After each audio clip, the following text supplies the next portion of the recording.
octobre kalo tile 11 san 2024 Joliba TV News filɛbaw Joliba FM lamɛnbaw an b'a fɔ bɛɛ lajɛlen aw bisimila aw ka kunnafoni gafew kɛnɛ kan i n'a fɔ aw b'a kalama cogo min ka fɔ diɲɛ dongo don ni nin waati in dalagosira an ka ɲɛmaw y'a kanu an ka kɛnɛ kɔnɔ ka se ka an da don an balima kunnafoni gafe sɛbɛnbaw olu bɛ gafe minnu cari nanzarakan na sa an bɛ kɛnɛ kɔnɔ ka se ka olu bamayɛlɛma o ye to dun kana laɲini bɛɛ lajɛlen tɛ dɔwɛrɛ ye koyi ka se ka u bɛɛ lajɛlen kunnafoni waati kelen cogoya kelen o hukumu kɔnɔ jɛ ka baara o de ɲɛ bɛ an bolo yan nɔ sa min ye tele fan fɛ maa dama dama ka wuli ka jɔ don yaasa aw bɛ se ka an jaanan kumakanw bɛɛ lajɛlen lasɔrɔ sa o maba dɔ ye Augustin Eshubuye Lamine Kulibali a b'o jama cɛma Musa Ayidara ale bɛ yen nɔ Yusuf Sangare a bɛ yen ka kuncɛ ni ne yɛrɛ dɔgɔmuso ye sa Salimata Wederaw ko kɔɲɔmuso kura o hukumu kelen kɔnɔ min ye radio fan fɛ sa Bubakar Traore Katikaw ka grand bɛ yen dangelen ale bɛ yen nɔ wula sɔgɔmada in na sa ka se ka baaraw bɛɛ lajɛlen tɛnku laadalala ani ne karamɔgɔ ni ye Musa Temine an bɛ ɲɔgɔn sɔrɔ sa bari baaraw n'u tagabolo kɔnɔ baasi si t'a la a bɛ Joliba TV News ka baara wɛrɛw kɛnɛ kan bi baaraw hukumu kɔnɔ sa min ye kalanden Amadu Tolo ne n'an wakilu kɛ gafew ye gafew bɔra bi juma in na gafew kumana min ye Nouvelle Horizon ye a b'an bolo yan nɔ an bɛ tila k'an da don a la Soir de Bamako a fana ye bɔli kɛ bi ka na se Les Échos welewele Républicain ale b'an bolo an b'a kuncɛ ni Indépendant ye ale bɛ kɛ ka bi gafew olu datugu ni waati ni o man kɔrɔ an y'a fɔ cogoya min na sa yanni kuma ka caya kisɛ ka kala an b'a fɔ bɛɛ lajɛlen ye aw bisimila aw ka télé mandi sanfɛ aw bisimila aw ka radio mandi sanfɛ Joliba TV News Joliba FM o hakilina kelen kɔnɔ sa gafe fɔlɔ min ni an b'an tɛgɛ don ka o ta o ti dɔwɛrɛ ko ye Nouvelle Horizon a da bɛ wulikajɔ belebeleba la ko ye wulikajɔ min ni o tɛ maa wɛrɛ ka kumakan ye min ye Amadu Albert Mayiga ni ale ye CNT maa ye n'an bɛ se ka fɔ wasaden don ni o ye député an bɛ don min na i ko bi ale de ye bɔli kɛ sa a da bɛ wulikajɔ belebeleba la ko ye a y'a yira sa k'a fɔ ko min ye kɛrɛnkɛrɛnnenya la jamana ɲɛmaw minisiriw kɛrɛnkɛrɛnnenya la sa a ka gɔri a turun bɛ olu kan an bɛ don min na i ko bi a y'a yira k'a fɔ ko Mali kɔnɔna la an bɛ don min na i ko bi gouvernement min ni o bɛ an kunna Amadu ka ɲɛfɔli la sa ko minisiri dɔw b'a kɔnɔna la ko minnu ni u ni jɔyɔrɔ ma kan cogo si la awɔ an ka fɔ tɛ Nouvelle Horizon a b'a kɔnɔna la bi a y'a yira k'a fɔ ko ka kɛɲɛ ni min ye a ye yafadeli yɛrɛ kɛ ko ye ko ka ɲɛsin min ye jamana kɔnɔdenw ma ko ka kɛɲɛ ni wulikajɔ dɔ ye wulikajɔ min ni ale yɛrɛ min ye wasaden ye ni a kɛn bɛ k'o jateminɛ Amadu Albert Mayiga don a bɛ Nouvelle Horizon kɔnɔ bi a y'a yira sa k'a fɔ ko min ye ale Amadu Albert Mayiga ye sa ni a bɛ min ye CNT o kɔnɔna la an bɛ don min na i ko bi sa kɛrɛnkɛrɛnnenya la yɛrɛ sa ko min ye premier secrétaire parlementaire don ka ɲɛsin CNT ma Amadu Albert Mayiga a da bɛ minisiriw olu ka wulikajɔ la koyi a y'a yira k'a fɔ ko n'i y'a jateminɛ sa ko min ye wasadenw ka na se jamana kɔnɔdenw ma su fara tile kan nin waati kɔnɔna la sa k'u kɛn bɛ ka jalaki ka o ta ka ɲɛsin min ye CNT maaw ma k'a yira k'a fɔ waati bɛɛ lajɛlen na sa ko min ye minisiriw ye u tɛ u wele bɔgɔ jɛninen kan ka ɲininkaliw kɛ u la min ni o bɛ jamana a tagaɲɛ ko fɔ Nouvelle Horizon kɔnɔna de la sa min ye Amadu Albert Mayiga a ye i da don nin waleya in na a ko jamana kɔnɔdenw bɛ jɔrɔ min kɛla bi ko tiɲɛ don wa tiɲɛ don min ni a sinsinnen don ko ye ko bari wulikajɔ bɛɛ lajɛlen kɔnɔna la sa ale yɛrɛ ye CNT maa ye ko lafasali ko tɛ ko bari k'an bɛ don min na i ko bi n'i y'a jateminɛ wulikajɔw kɔnɔna la sa ko min ye émission dɔ o bɛ kɛla min ye radio dɔ kɔnɔna la sa radio min ni an b'a tɔgɔ da nin yɔrɔ in na concurrence ko o tagabolo kɔnɔ bari min maa min ye Nouvelle Horizon sɔrɔ sa i b'a ye tɔgɔ in y'a kɔnɔ a y'a yira k'a fɔ o jɛmukan dɔ kɛnɛ kan ko ale tun ye ɲɛfɔli caman kɛ ka ɲɛsin min ye minisiriw u bɛ wele danganiya jumɛn kɔnɔna la CNT kɔnɔna la fo ka na se an bɛ don min na i ko bi ma min ye Dr Amadu Albert Mayiga a da b'a la a y'a yira k'a fɔ ko wulikajɔ hukumu kɔnɔna la sa ko tiɲɛ don k'a fɔ min ye olu kelen kelen CNT kɔnɔna la sa ko u bɛ wasadenya la o b'a yira k'a fɔ k'u bɛ jamana kɔnɔdenw olu nɔyɔrɔ bilala ka ɲɛsin min ye CNT hukumu kɔnɔna ma ko waati bɛɛ lajɛlen na ni majɛ minnu bɛ yen ni faamuyali minnu ni olu ma sɔrɔ min ye députéw ye olu ka baara bɛɛ lajɛlen tɛ dɔwɛrɛ ye ko ye k'u ka minisiriw wele bɔgɔ jɛninen ka sa u kana ɲɛfɔli kɛ ko bari n'i y'a jateminɛ an bɛ don min na i ko bi Amadu ka ɲɛfɔli la halisa Nouvelle Horizon kɔnɔna la ko u ye wele bila minisiri caman ma don tɛmɛnlenw kɔnɔna la a yɛrɛ dasen bɛ a dɔw tɔgɔ ma yan nɔ koyi an tɛna minnu tɔgɔ fɔ a y'a yira sa k'a fɔ ko wulikajɔ caman kɔnɔna la ko n'i y'u wele min ye Mali minisiriw ye an bɛ don min na i ko bi sa ko min ye welekun min ni i y'o ta sa ko min ye i kɔnɔ ko o bɛ to i kɔnɔ yen nɔ fo ka taa fɔ débat bɛɛ lajɛlen ko o banna Amadu ka ɲɛfɔli la Amadu Albert Maïga a yira k'a fɔ ko o b'a yira dɔrɔn k'a fɔ ko ministres ko u t'u kɛ kun dɔn ministre ye u t'u ta kun dɔn ministeriya la wa portefeuille minnu ni olu bɛ kalifaliw la u ka ministères kɔnɔ o ti dɔwɛrɛ ko baara minnu ni olu bɛ dilen u ma k'u tɛ faamuyali si sɔrɔ la o baaraw kɔnɔ a yɛrɛ kɛn bɛ ka danganiya ka o sinsin ko baara o baara n'o kɛra sa ko laban dɔ bɛ yen nɔ ko maa caman hakili yɛrɛ bɛ se ka kɛ a la min ye u ka wele ko laban min ko n'u y'o kɛ ka ɲɛsin ministre dɔ ma ministre min ni ale tɛna o tɔgɔ fɔ yan nɔ ko maa caman b'a dɔn tagabolo bɛɛ lajɛlen kɔnɔ ko hakili lajiginna ko u ka o session hokumu kɔnɔna la sa ko ministre ye kuma yɛrɛ bɛɛ lajɛlen dabiri ni kuma o kuma sen o kuma se ni o fɔra ɲininkali o ɲininkali ko ni o mana k'a la k'a b'a fɔ ko min ye camancɛ fanga ɲɛmɔgɔ colonel Asimi Goïta ko o de ka baara don o de ye kuma di ale ma o de ye jɛ di jɛ o jɛ ni o bɛ fɔla a ko kɔnɔna la min ni o bɛ ministrew ka bolofara kan k'a bɛna fɔ u jɛ mankan don sa ko wulikajɔ bɛɛ lajɛlen kɔnɔ u bɛna fɔ CNT maaw ɲɛkɔrɔ Amadu Albert Maïga ka ɲɛfɔli la sa ko min ye jamanakuntigi ye o de ko n ka nin kɛ jamanakuntigi de ko n ka nin kɛ nin bɛ tan nin bɛ tan nin bɛ tan ko o baara ni o ɲɔgɔnnaw minnu bɛ jamana kɔnɔna la an bɛ don min na i ko bi Amadu kɛn bɛ ka ɲininkali ye ka o tɛnku ko yala o de ye ministrew ka ɲɛfɔli ye wasabulon o ɲɛfɛ wa ko ni ye jamana tɔw lajɛ ko i b'a sɔrɔ ministrew mana wele wasabulon ɲɛfɛ ko u bɛ na ni ɲɛfɔliw ye ɲɛfɔli minnu ni maa bɛ se ka faamuyali caman sɔrɔ o kow bɛɛ lajɛlen kɔnɔ a yɛrɛ kɛn bɛ ka gɔrituru waleya belebeleba kan koyi a ko o de kama ko ale kɛn bɛ k'i sinsin ko k'a yira k'a fɔ a ka ɲɛfɔliw caman kɔnɔna la k'an bɛ bolo min kan bi camancɛ fanga hukumu kɔnɔna la sa ko a sera min ye camancɛ fanga ɲɛmɔgɔ colonel Asimi Goïta ko ale ni Choguel Kokala Maïga ni o ye premier ministre ye sa k'u ka fɛɛrɛ bɛɛ lajɛlen sigi sen kan min ye remaniement ministériel ko o waatiw ko olu sen bɛ o tɛ dɔwɛrɛ ko ye ministrew ka yɛlɛmali ka ɲɛsin min ye Amadu Albert Maïga a ka ɲɛfɔli ma CNT maa don an y'a fɔ a da bɛ wulikajɔ la bi koyi ka ɲɛsin min ye ministrew olu ka tagabolow bɛɛ lajɛlen ma koyi a ko u bɛ yafa deli de kɛ min ye olu CNT maaw ye ka kɛrɛnkɛrɛn ka ɲɛsin jamana kɔnɔdenw ma ko k'a sababuya kɛ jamana kɔnɔdenw bɛ kɔnɔli min kɛla ka ɲɛsin wasadenw ma su fara tile kan ka ministrew wele bɔgɔ jɛnnen kan min ni o ma faamu u fɛ yaasa ka se k'o faamu ko o baaraw olu yɛrɛ seereya bɛ a kan k'a fɔ ko o faamuyali o tɛ ka kɛ ni an bɛ don min na i ko bi ko k'a sababuya kɛ min ye ministrew ye ko u wele o wele tagafan ni nafan tɛ ye a ko kɔnɔna la bɔn sen ka bɔn kun kan ko o tagabolow de kumakanw bɛ fɔ la tagabolo bɛɛ lajɛlen kɔnɔna la kumakan ko u bɛ kalifalen min kɔfɛ kɛrɛnkɛrɛnnenya la ka caya k'o ti dɔwɛrɛ ko ye kumasen o kumasen ko ni o dira u b'a yira k'a fɔ ko min ye jamanakuntigi ye o de ye n bila nin na jamanakuntigi de ye n bila nin na bari ɲɛfɔli minnu ni jamana kɔnɔdenw bɛ o kɔnɔ la ka bɔ ministrew yɔrɔ la ko o tɛ sabatilen a ye i da lase wulikajɔ wɛrɛ ma ko ye a ko n'i y'a jateminɛ ko min ye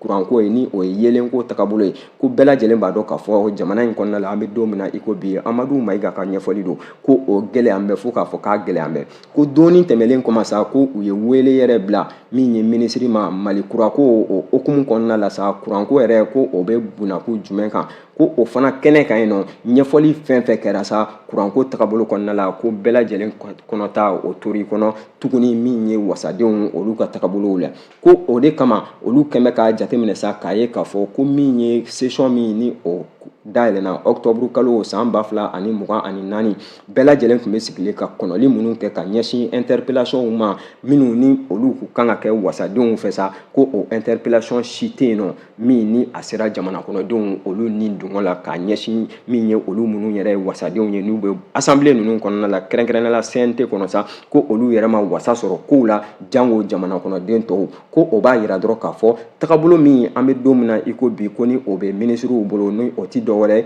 ɲɛfɔli o ɲɛfɔli mana kɛ k'a bila dɔrɔn k'a yira k'a fɔ ka papiyew dayɛlɛ k'a fɔ ko min ye jamanakuntigi ye o de ye n bila nin instruction kɔnɔ jamanakuntigi de ye n bila nin instruction kɔnɔ wasabulon dun tɛna se ka min ye Asimi Goïta sariya tagabolo kɔnɔ ka ale wele min ye wasabulon o kɔnɔna la ko o b'a yira Amadu ka ɲɛfɔli la sa ko ministrew bɛ dogolen fɛn kɔfɛ min ni o ti faamu cogo si la wa ko a sera ten sa o baaraw bɛɛ lajɛlen olu ka ɲɔngiri bari yanni o cɛ sa ale kɛn bɛ ka yafa belebeleba ka o de boloda k'a ɲɛsin min ye jamana kɔnɔdenw yɛrɛ bɛɛ lajɛlen ma sa ko bɛɛ lajɛlen ka yafa wasadenw ma an bɛ don min na i ko bi k'a fɔ k'u t'u ka baara dɔn ko o tɛ baara ninnu n'a tagabolo kɔnɔna la sa tagabolo ni tagabolo minnu bɛ a la ko o de kɛn bɛ ka kɛ sababu ye sa min ye wasadenw ye olu yɛrɛ découragé bɛ an bɛ don min na i ko bi ministrew weleli la wasabulon kɔnɔ fasiri an y'a sɔrɔ min ye Nouvelle Horizon kɔnɔ Awa Suwaidu Tarawele a ka fasiri don aw bonya b'a la.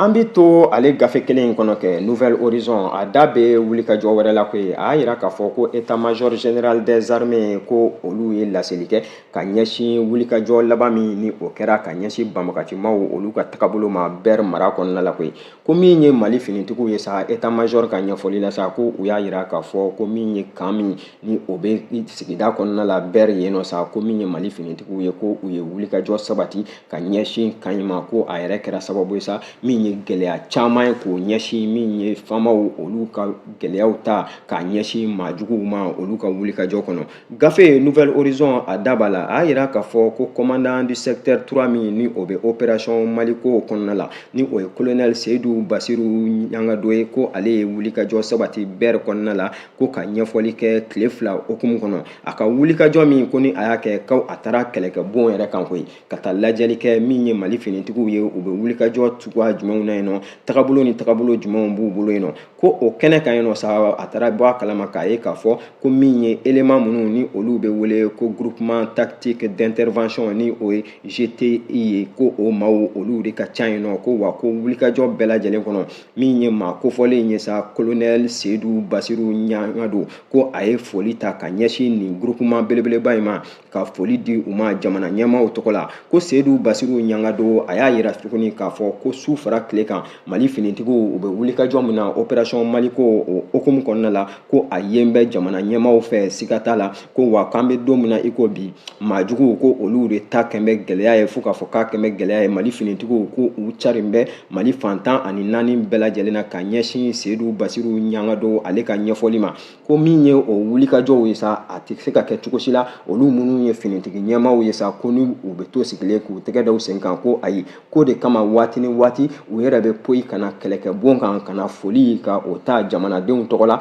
ani jamana ɲɛmaaw tɔgɔ la ka ɲɛsin min ye an ka finitigiw ma u bɛ wulikajɔ minnu na ko hakililajiginna ko tile damadamanin tɛmɛlen in kɔnɔna la sa min ye finitigiw ka wulikajɔ tagabolo ye ko PKM o min n'o ye 17 minɛn don kɛlɛkɛminɛn tagabolo don ko o dɔw darakira min ye maajuguw la o waleya minnu ni olu kɛra sa ko kɛra seereya ye ka ɲɛsin maa kofɔlen n'o ye finitigiw ka ɲɛmaaw ye sa finitigiw yɛrɛ minnu ni olu bɛ Ber kɔnɔ yen u ye olu yira la ka na se min ye wulikajɔw ma ko maa dɔw damadama bɛ yen nɔ sa min ye finitigi 6 ye Ber kɔnɔna la Mali faamaw fan fɛ sa ko olu joginna a y'a jira k'a fɔ ko jamana ɲɛmaaw hakili bɛ u la wa don nataw kɔnɔ sa k'u bɛna fɛɛrɛ bɛɛ lajɛlen tigɛ sa yaasa kɛnɛya o bɛ se ka na cogoya minnu na ni maa kofɔlen ninnu kan fasiri Mahaman Ture ale ka fasiri don a bɛ Nouvel Horizon kɔnɔ bi bɔli aw bonya b'a la.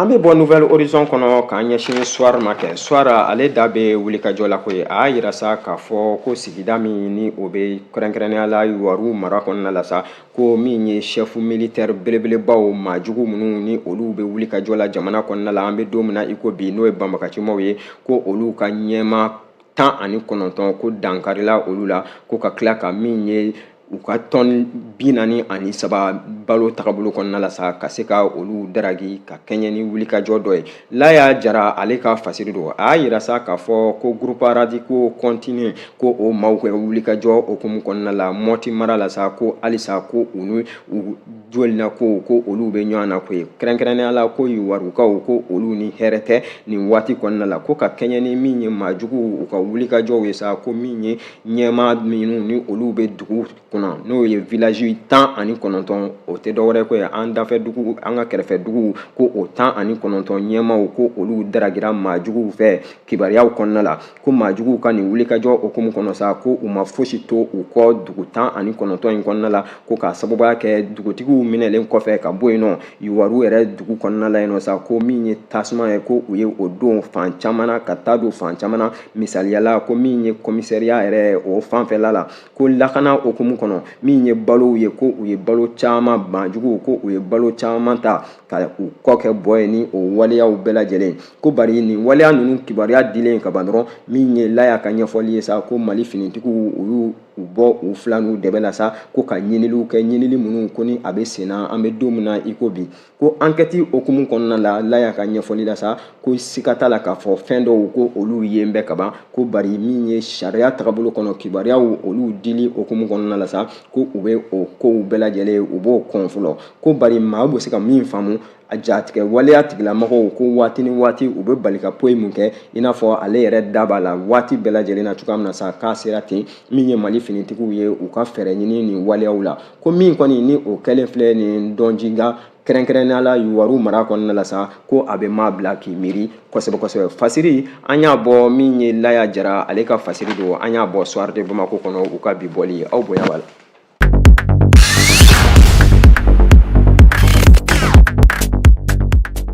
Les Échos wele a fana ye bɔli kɛ bi a da bɛ wulikajɔ la wulikajɔ min ni an y'o sugandi ko ye a y'a yira k'a fɔ ko ka kɛɲɛ ni min ye kalanta ale bɔlen a dɔgɔkɔrɔ kɛrɛnkɛrɛnnenya la san 2024 san 2025 u kɛn bɛ ka ɲininkali tɛnku ko ye ko minisiri min ni ale bɛ kalankow bɛɛ lajɛlen kunna sa ko waati min ni o fɔn bɛ kalanta ko kura yɛrɛ kɔnɔna la sa u kɛn bɛ Les Échos wele kɛn bɛ ka gɔri turu ko yala o yɛrɛ waleya bɛna kɛ wa gafe de daba la u y'a yira sa k'a fɔ Bakari Sangare ale ka fasiri don a y'a yira k'a fɔ ko ka kɛɲɛ ni min ye a ka nin ɲininkali ɲɛ sa k'a kun tɛ dɔwɛrɛ ko ye ko min ye Mali minisiri min ni ale bɛ kalankow bɛɛ lajɛlen kunna sa ko u ye labɔli kɛ waati kɔnɔna la sa ko ka wagati dɔ fɔ min ye kalanta o tagabolo ye hali ni k'a sɔrɔ ko fɔlɔ ko ni o bɔra ma ko filanan min ni o bɛ fɔlen nin waati kɔnɔna la sa halisa jiko de kɛra sababu ye sa gafe kɔnɔna la ko ka fɔlɔ in ka o bɔ a ma o ji kelen ninnu ko ni fɛn ma fara a kan fɛn ma bɔ a la ko wulikajɔ de okumu kɔnɔna la sa ka kɛɲɛ ni Les Échos wele maaw ka ɲɛfɔli ye wulikajɔ dɔ okumu kɔnɔna la sa olu taara wula kan k'a ye k'a fɔ ko ni ye Mali ta bi an bɛ don min na i ko bi a fantan ani naani bɛɛ lajɛlen ko gɛlɛyaw bɛ yen nɔ ka ɲɛsin kalanso olu siraw ma ko ji taga siraw olu taga sabati wa wulikajɔ caman bɛ yen nɔ halisa maaw bɛ kalansow n'a ɲɔgɔnnaw kɔnɔna la ko o okumu kɔnɔna la minisiri min ni ale bɛ kalankow kunna ale dun ye ŋaniya bɔ ka bin kaban k'a yira k'a fɔ ko fosi tɛna kɛ min ni o bɛna kalan wuli ka o bɔ a dɔgɔkɔrɔ ko kura ye ko o ɲininkali min o ŋaniya min ni minisiri ye o sigi sa olu kɛn bɛ ka ɲininkali tɛnku maa minnu ni olu bɛ yen nɔ n'u kɛn bɛ ka gɛlɛyaw sɔrɔ catastrophe humanitaire in okumu kɔnɔna la n'o ye baloko tagabolow ye ka na se min ye jiko min ni o kɛn bɛ gɛlɛya ye kalansow kɔnɔna la ko kundo yɔrɔ tɛ maaw bolo a dun yirala k'a fɔ ko min ye kalan ye ko fosi tɛna ale wulili ko kura ko ka o bɔ a ma o de kama min ye Les Échos wele u kɛn bɛ ka ɲininkali tɛnku ko minisiri bɛna fɛɛrɛ jumɛn ni fɛɛrɛ jumɛnw tigɛ yaasa maaw bɛ se ka bɔ kalanso ninnu kɔnɔna la kalan ale ka wuli ko kura ye waati kofɔlen o okumu kɔnɔna la ko a bɛ kɛ gɛlɛya belebeleba ye i n'a fɔ olu da b'a la cogoya min na u y'a yira k'a fɔ ko bari bɛɛ n'a ka fɛɛrɛ o tagabolo kɔnɔna la sa ko minisiri kɔni ye waati min ni a y'o fɔ o tɔ ma jan bilen ko maa bɛ sigilen ka lajɛli kɛ fasiri min ye Bakari Sangare ale ka fasiri don a bɛ Les Échos wele kɔnɔ u ka bi bɔli aw bonya b'a la.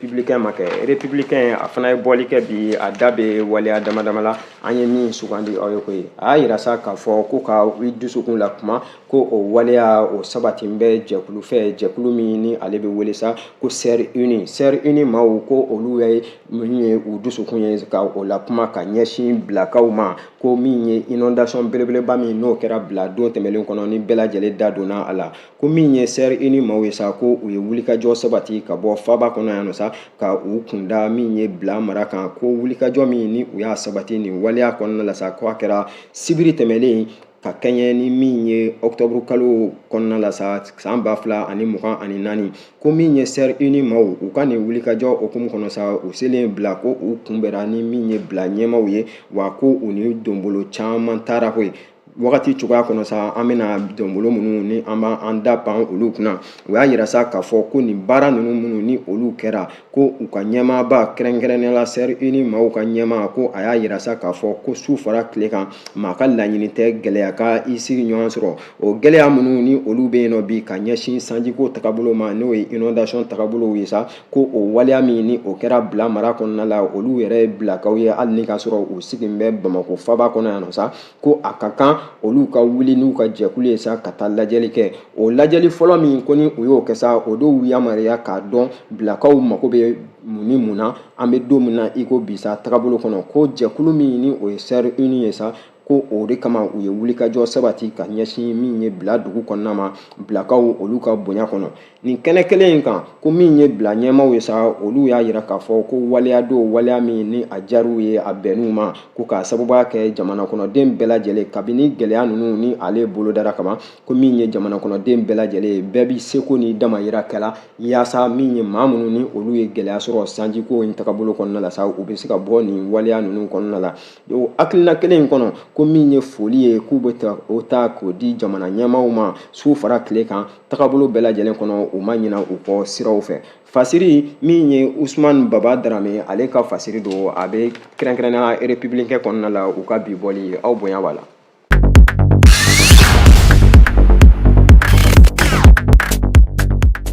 ɲɛsin indépendant ma kɛ indépendant a fana ye bɔli kɛ bi a da bɛ waleya damadama la sa an ye min sugandi aw ye koyi a y'a yira k'a fɔ ko minisiri min ni ale bɛ an ka kɛrɛnkɛrɛnnenya la kirikow bunakun kan sa ko ka kɛɲɛ ni min ye forum min ni o kɛra ko états généraux de l'ordre des experts judiciaires Mali tɔgɔ la sa ko a y'a yira k'a fɔ ko min ye Mali sariya tigilamɔgɔw ye sa ko an bɛ don min na i ko bi ko ka baara kɛ i n'a fɔ lahaliya b'a a kofɔ cogoya minnu na sa ko a sera o waleyaw ka kɛ ten min ye Mamadu Kasoge ye ale ka ɲɛfɔli don a minisiri don ka ɲɛsin min ye kiriko kan a bɛ indépendant kɔnɔna la u ka bi bɔli u y'a yira sa k'a fɔ ko ka kɛɲɛ min ye Dawuda Sangare ale de ye fasiri in kɛ u y'a yira k'a fɔ ko ka kɛɲɛ ni min ye émergence d'une justice moderne ko o baaraw okumu kɔnɔna la sa ko min ye minisiri min ni ale bɛ sariya kow yɛrɛ kunna k'a y'a yira k'a fɔ ko a sera ten kɛrɛnkɛrɛnnenya la o waleyaw ka sabati minisiri in tɛ maa wɛrɛ ye koyi Mamadu Kasoge don Mamadu Kasoge ko a ye ɲɛfɔli de kɛ ka bɔ ka ɲɛfɔli caman kɛ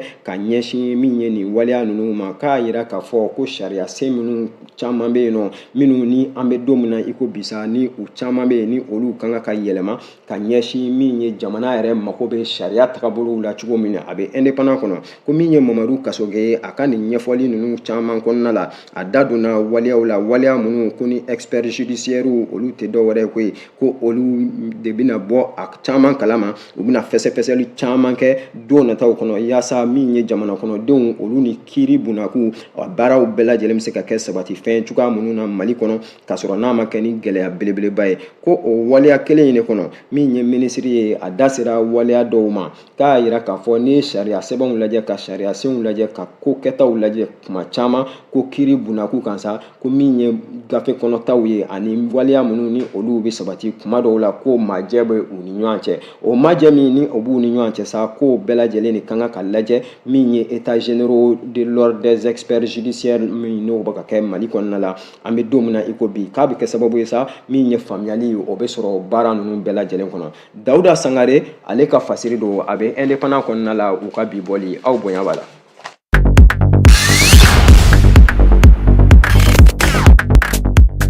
An b'a datugu ni farikolo ɲɛnajɛ ale sira kɛ an bɛ to ale indépendant kelen in kɔnɔ kɛ Sori Ibrahim Kulibali ale de ye fasiri kɛ a y'a yira sa farikolo ɲɛnajɛ tagasira kɔnɔna la sa k'a fɔ ko Mali sɛkasi don dɔw ka belebele dɔ bɛ yen nɔ sa ni o ye Yves Bissouma ye ko ale ye laseli kɛ ka ɲɛsin min ye Mali ye ale ni Guinée Bissau bɛna ɲɔgɔn sɔrɔli min kɛ wulada in na yɛrɛ koyi ko min ye Yves Bissouma ye ko a y'a yira sa k'a fɔ ko u labɛn bɛ bi u labɛn bɛ sini wa ko maliyɛndenw bɛɛ lajɛlen bɛ welele ko Mali bɛna dolantan so yan nɔ a ka kan cogo bɛɛ lajɛlen na ko bɛɛ lajɛlen ka bɔ ko wa ko u bɛ ŋaniya ta min ye Aigle du Mali ye Yves Bissouma tɔgɔ la sa k'a fɔ ko maaw ni kunnawolo ko o bɛ segin ka bɔ min ye dolantan stade du 26 mars ale kɔnɔna la an b'a fɔ ala k'a kɛ min ye Sori Ibrahima Kulibali ale ka fasiri don a y'a yira k'a fɔ ko min ye sélection nationale de football min ye Mali sɛkasi don dɔ Aigle du Mali ko wulada in na ani Guinée Bissau ko an bɛna ɲɔgɔn sɔrɔ dolantan okumu kɔnɔna la ko min ye nɛgɛ kaɲa 19 waati stade du 26 mars kɔnɔna la Bamako yan nɔ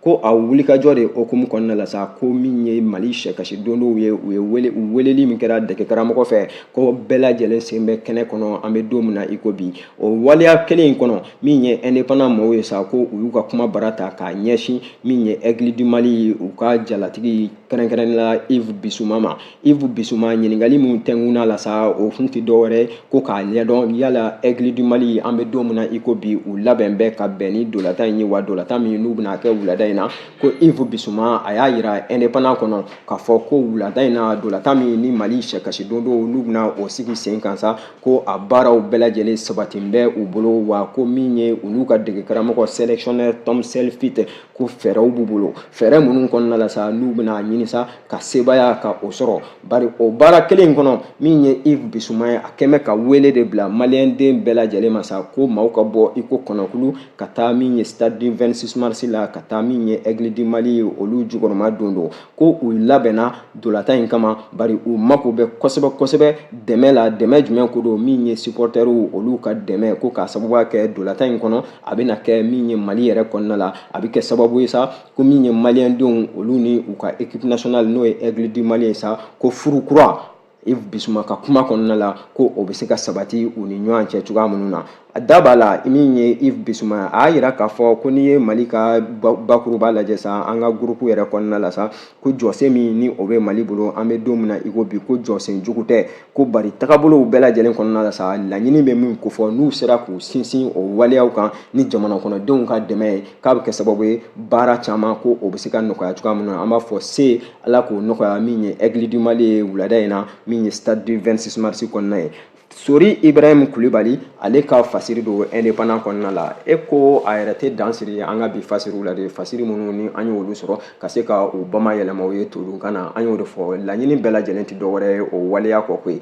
min ye Joliba TV News ɲɛmaaso ka na se Joliba TV News baarakɛlan bɛɛ lajɛlen an ka laɲini tɛ dɔwɛrɛ ye ni gafew bɔra nansarakan na kaban an ka ye kɛnɛ kɔnɔ ka se ka olu bamayɛlɛma o ye todun kan na faamuyali o bɛ sɔrɔ baara kɔnɔ cogoya minnu na an y'a yira k'a fɔ jɛ ka baara o de balimayalen don an fɛ yan nɔ sa majɛ o majɛ ni a y'o ye baara ninnu kɔnɔna la a y'a faamu k'a fɔ anw ka majɛ don aw nɔ tɛ cogo si la o tagabolo kelen kɔnɔ waati bɛɛ lajɛlen a ka d'an ye an ka daw bɛ yɛlɛnnen aw kelen kelenna bɛɛ lajɛlen sa n'aw b'an dɛmɛ ni hakilina minnu ye sa aw bɛ se ka na o hakilinaw fɔ an ye a bɛ kɛ sababu ye an bɛ baara ninnu an b'a sabati laɲini bɛɛ lajɛlen tɛ dɔwɛrɛ koyi ka se ka fɛn bɔ ka di aw ma fɛn min ni aw kelen kelenna ni aw b'o kɔnɔna la ka sababu kɛ an ye jama sago ye yan o hokumu kelen kɔnɔ foli belebeleba an b'a mɔntɔ k'a di min ye Joliba TV News a filɛbaa bɛɛ lajɛlen ma Mali fantan ani naani bɛɛ lajɛlen na kɛrɛnkɛrɛnnenya la ne bɛ ɲɛsin n yɛrɛ bara ma sa ni o ye Bayangara mara ye an b'a fɔ dɔnkɔnɔw bɛɛ lajɛlen sa ko foli b'u ye nin waati kɔnɔna la hali ni ka sɔrɔ siya tɔw bɛ yen Mali ka di o de kama an b'a fɔ sa ni Ala m'an ka jɔnya jɔ an na an bɛ ɲɔgɔn sɔrɔ yan nɔ don nataw kɔnɔna la wasalam